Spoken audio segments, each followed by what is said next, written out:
The Army doctor warned me I might not survive another medical crisis. 3 hours later, my husband left me beside an abandoned mountain road in a snowstorm. Dr. Lena Ortiz had stood at the foot of my hospital bed and spoken slowly enough that Ethan could not pretend he misunderstood. "Your heart rhythm is still unstable," she said. "Cold exposure could trigger another event. Nora cannot be left alone and she must keep her medication and heating device with her." Ethan nodded like a devoted husband. "I will get her home safely." Atlas stood beside my wheelchair, wearing his black medical harness. The old Belgian Malinois watched Ethan with the same stillness he once used before signaling danger. I should have trusted that stillness. Snow had already covered the hospital parking lot when Ethan helped me into the passenger seat. He placed my medication pouch, telephone, and battery-powered heating wrap in the console. Atlas climbed into the back. For the first 40 minutes, Ethan followed the highway toward Valor Ridge. Then he turned onto a narrow service road. "That is not the way home," I said. "Accident ahead." There was no warning sign. "You were unconscious 2 days ago. Let me drive." My body felt weak, but my mind did not. The road climbed away from town and toward an abandoned ranger station closed every winter. Snow struck the windshield so hard that the headlights seemed trapped inside it. "Turn around, Ethan." He kept driving. When he finally stopped, there were no houses, no lights, and no tire tracks except our own. He reached across me and removed my telephone. "What are you doing?" "Finishing the decision you were too stubborn to make." He opened the console and took my medication pouch. Then he unplugged the heating battery and placed both items in his coat. My pulse began climbing. "Give those back." "You should have signed the land transfer." Valor Ridge sat on 70 acres outside Bozeman. I had built it after leaving the Army with Atlas beside me and more determination than money. Ethan had spent the past year trying to sell it. I reached for the door handle, but he opened it first. Cold air entered like a blade. He pulled me out of the vehicle before I could brace my legs. My knees struck the snow. Atlas barked from the back seat. Ethan leaned close enough for me to smell coffee on his breath. "By morning, this will look like a medical tragedy." Then he returned to the driver's seat. Atlas forced his body through the opening before the rear door closed. He landed beside me as Ethan accelerated away. The tail lights disappeared into white darkness. Ethan had taken my telephone, medication, and heat. He had forgotten Atlas. 6 years earlier, Atlas had saved my life for the first time. We served together in an Army Military Police K-9 unit during my final deployment to Afghanistan. He was younger than all muscle speed and sharp attention. One afternoon, our convoy stopped near a road that appeared clear. Atlas refused to move forward. The handler behind me said he might be distracted. I knew better. Atlas lowered his body, stared at a patch of recently disturbed earth, and gave the trained alert. The explosive team uncovered a device large enough to destroy the lead vehicle. 3 soldiers and I walked away because one dog refused to follow us into danger. After retirement, Atlas came home with me.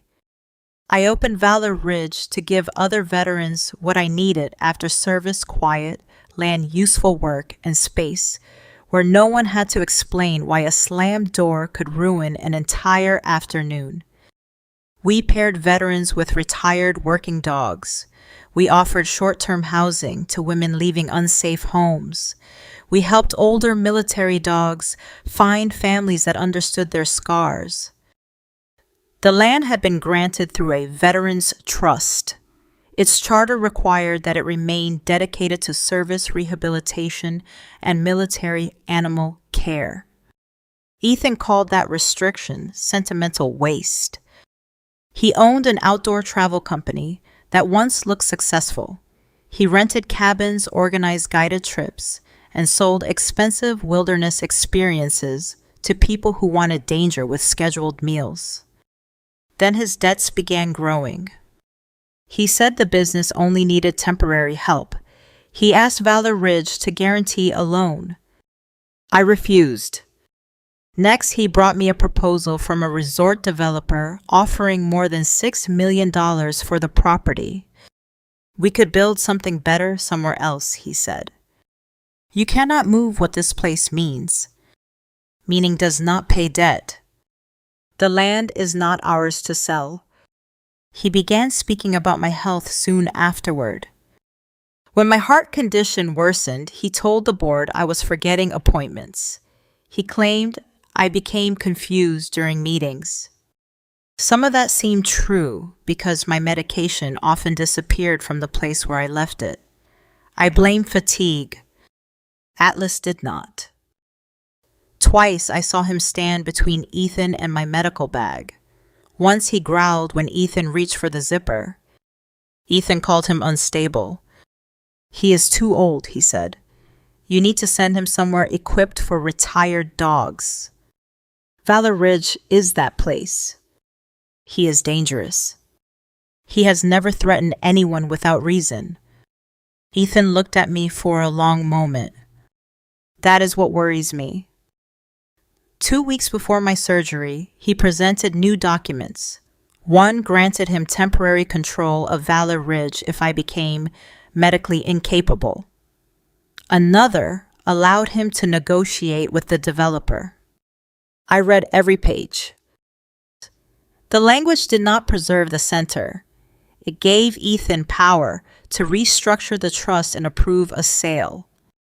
I refused to sign. He became gentle after that.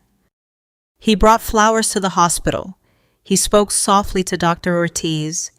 He increased my life insurance to $3 million and called it protection for Valor Ridge. I did not know he had copied my signature onto the application. I did not know he had already accepted a deposit from the developer.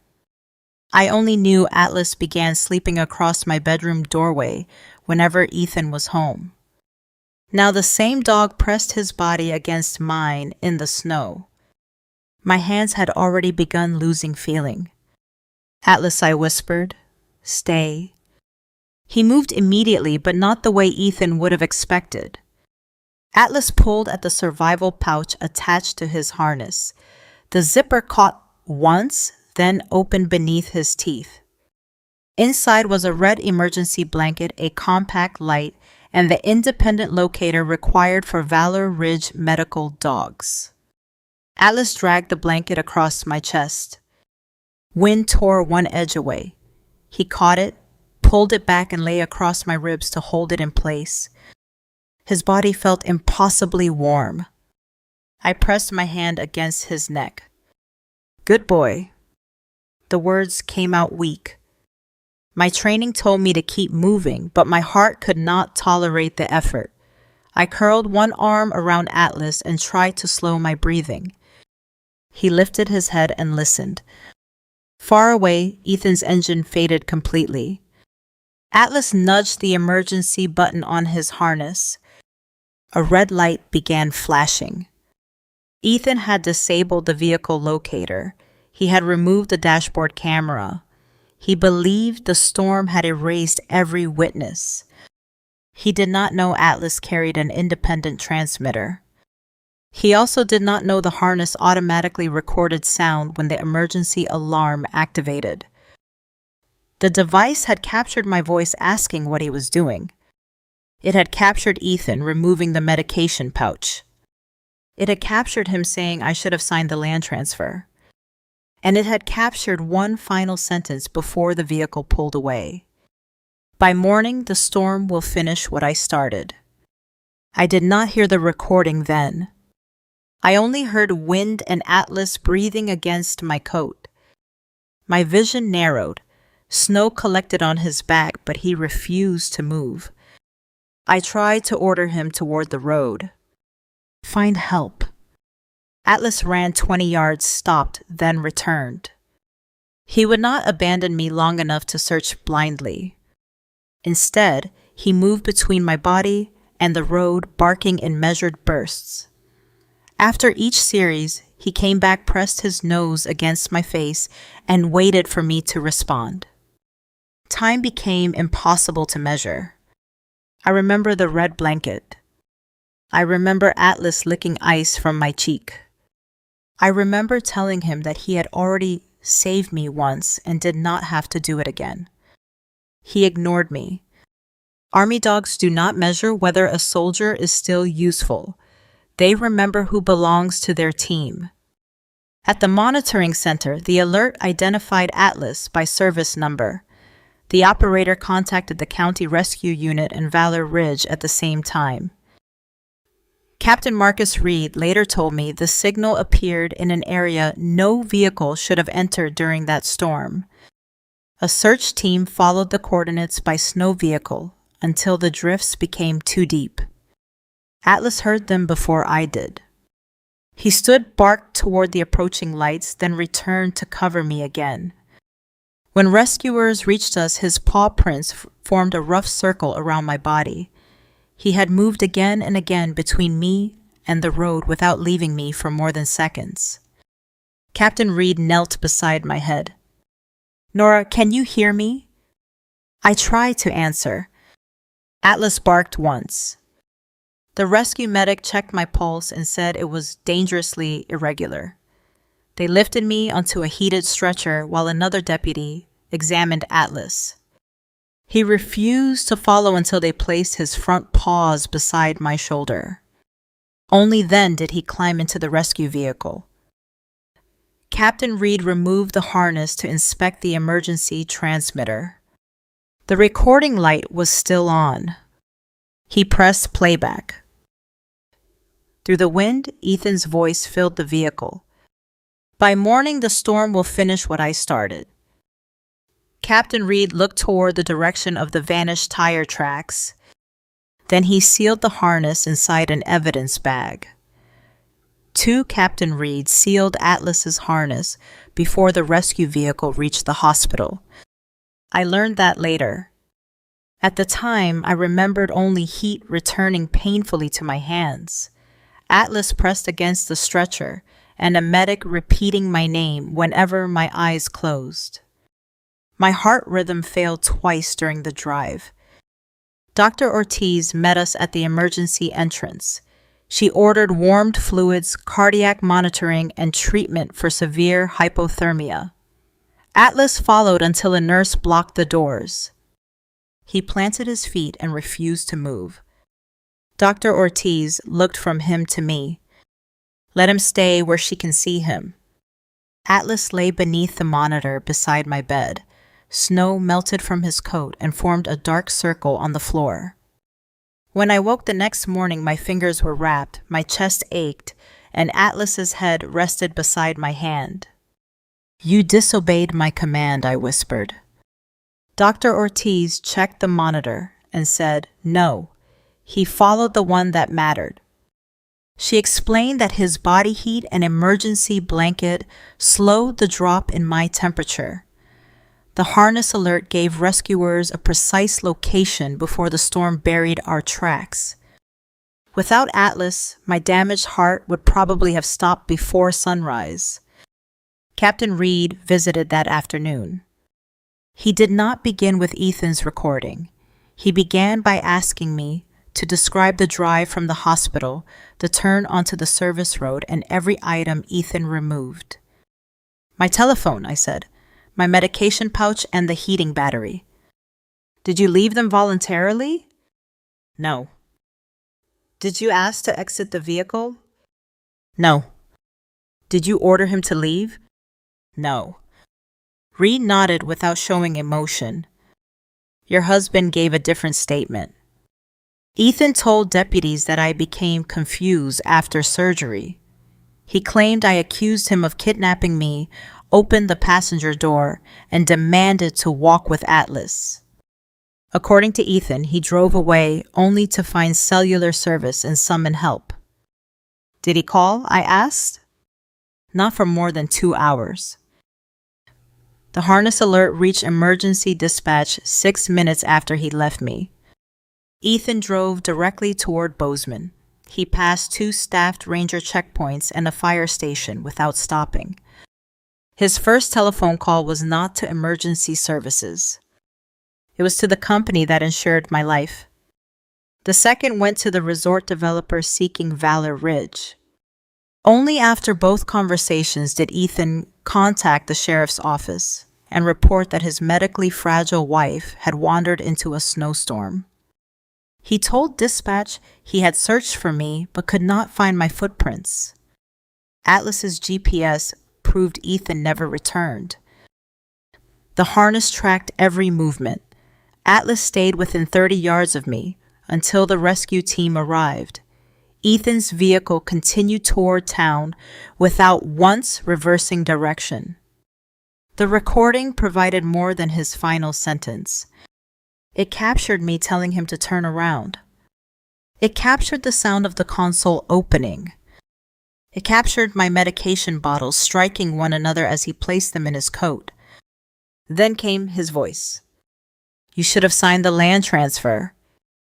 Captain Reed watched me as the audio played. "Do you want us to stop?" "No." The final sentence followed through the wind. "By morning, the storm will finish what I started."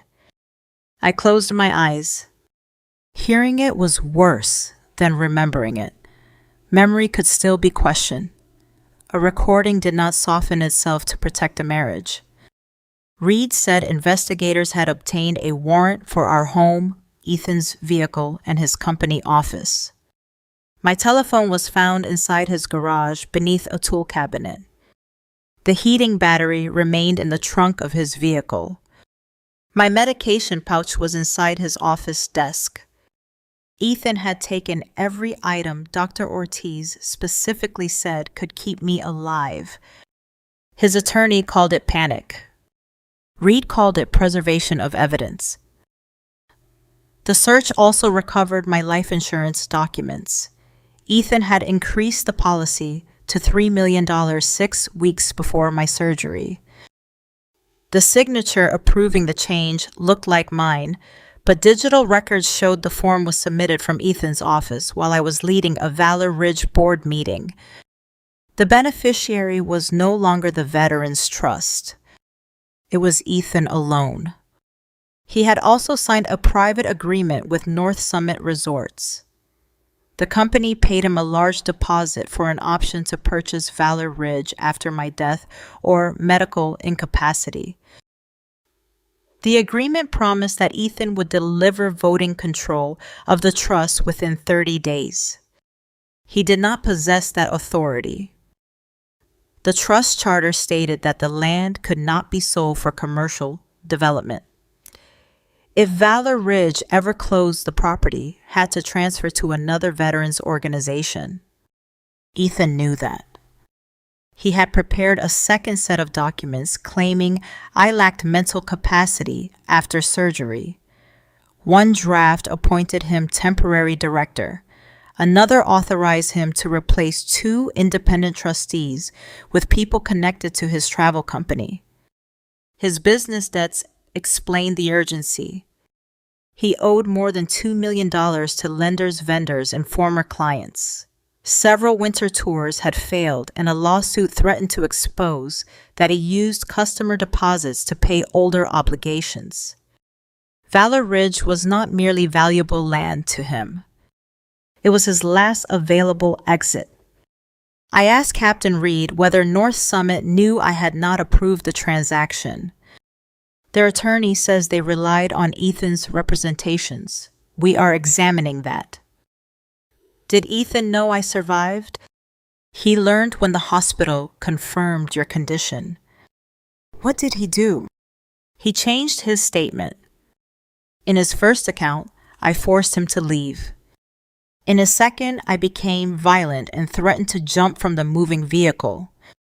In his third, he claimed Dr. Ortiz had said fresh air might calm me. Dr. Ortiz responded with the discharge instructions, bearing Ethan's signature beneath the warning. Patient must not be left unattended in cold conditions. Ethan had signed directly below the sentence he later claimed not to understand. Atlas remained beside me throughout the investigation. Valor Ridge staff brought his food-old blanket and the silver whistle I used during our service years. He ignored the food until I lifted my hand from the bed and gave him permission. 3 veterans visited 2 days later. One had lived at Valor Ridge after leaving an abusive marriage. Another had trained with a retired detection dog after losing part of his leg. The third was an older medic who volunteered in our kennels. They brought Atlas a new collar. A small metal plate read, "He stayed." I ran one finger across the letters. Ethan believed leaving me in the snow would remove the only obstacle between him and the land. Atlas had protected more than my life. He protected every veteran whose shelter depended on Valor Ridge remaining intact. The board froze all financial authority connected to Ethan. The trust obtained an emergency order preventing any sale refinancing or change in management. North Summit demanded its deposit back. Ethan demanded that Valor Ridge reimburse him. When the board refused, he filed a petition claiming my hypothermia caused permanent confusion and that the center needed immediate leadership. His petition described him as the only person capable of preserving the organization. My attorney advised me not to reveal everything we possessed. "We need him committed to one version," she said. Through counsel, I submitted a short statement. "My memory of leaving the vehicle remains incomplete. I will rely on medical records, technical data, and independent evidence." Ethan interpreted that as weakness. He sent a sworn declaration stating that I voluntarily stepped into the storm and ordered him to leave. He wrote that Atlas followed me before he could stop the dog. He also claimed he returned after 15 minutes but found our tracks covered. The vehicle data contradicted every sentence. Still, we did not correct him. He appeared at the emergency hearing wearing the same dark coat he wore when he drove me from the hospital. His attorney described him as a frightened husband forced to make an impossible decision during my medical episode. Ethan asked the court to declare me temporarily incapable, grant him control of Valor Ridge, and authorize the sale of part of the land to pay my medical expenses. I entered with a cardiac monitor beneath my blouse and Atlas walking slowly at my left side. The room noticed him before it noticed me. His new collar caught the light. He stayed. Judge Allison Price reviewed Ethan's petition first. She read his claim that he drove away only to summon assistance. Ethan testified that he called for help as soon as he reached reliable service. The judge turned to the verified telephone log. She studied the order of the calls, then looked directly at him. "Mr. Bennett, if you left your wife to summon help, why did you call the insurance company before emergency services?" Ethan looked toward his attorney before answering. "I was trying to understand whether her medical emergency was covered." Judge Price kept one finger on the call log. "Before contacting emergency services, I knew someone would find her." The room became still. The judge looked up. "You testified that you left specifically to summon help. Who did you believe would find her if you had not yet reported where she was?" Ethan shifted in his chair. "I was confused by the storm." Captain Reed took the witness stand. He confirmed that Ethan passed a ranger checkpoint, a fire station, and several businesses with working telephones. He did not stop at any of them. His vehicle data showed a direct route from the abandoned service road to a gas station outside Bozeman. He never returned to search. The first call went to the insurance company. The second went to North Summit Resorts. Emergency services received his call more than 2 hours after he drove away. Judge Price turned to Ethan. You also stated that Mrs. Bennett ordered you to leave. She was disoriented. Did she have her telephone? She must have dropped it. Her telephone was found beneath a cabinet in your garage. Ethan's face tightened. The judge continued. Did she have her heart medication? I thought it was in her coat. It was recovered from your office desk. Did she have the heating battery specified in her discharge instructions? I did not know where she placed it. It was found in the trunk of your vehicle. Judge Price closed the telephone report. If your wife left voluntarily, why were the 3 items most necessary to keep her alive found in places under your control? Ethan did not answer. My attorney stated that I would accept any ruling based upon the complete technical record. I admitted that my memory had broken into fragments as my body temperature fell. Ethan relaxed slightly. He believed the missing pieces would protect him. Captain Reed placed Atlas's black harness on the evidence table. The faded Army K9 patch remained attached beside the emergency transmitter. The new collar around Atlas's neck read, "He stayed," but the older harness carried the evidence of why. Reed explained that the unit activated automatically when Atlas pressed the emergency button. It transmitted location, temperature, movement, and sound. Ethan's attorney objected to the recording. Judge Price overruled him after the technician verified the device, timestamp, and chain of custody. The courtroom speakers came alive. Wind struck the microphone. My voice sounded weak but clear. That is not the way home. Ethan answered, Let me drive. The sound of the vehicle stopping followed. A door opened. Medication bottles knocked together inside the pouch. Then I asked, What are you doing? Ethan's voice came closer. Finishing the decision you were too stubborn to make. The judge glanced toward him. The recording continued. You should have signed the land transfer. A door slammed. Atlas barked. The engine accelerated. Then Ethan's final sentence crossed the courtroom. By morning, the storm will finish what I started. Ethan lowered his head. No one spoke until the recording captured Atlas tearing open the survival pouch. The emergency blanket snapped in the wind. I heard myself telling him to stay. The dog moved away briefly, barked toward the road, then returned. His breathing settled beside mine. Captain Reed stopped the file. The device shows Atlas remained with Mrs. Bennett until rescuers arrived. The vehicle continued away from the location. Ethan insisted the statement about the storm was taken out of context. Judge Price asked, What innocent context exists for saying a storm will finish what you started?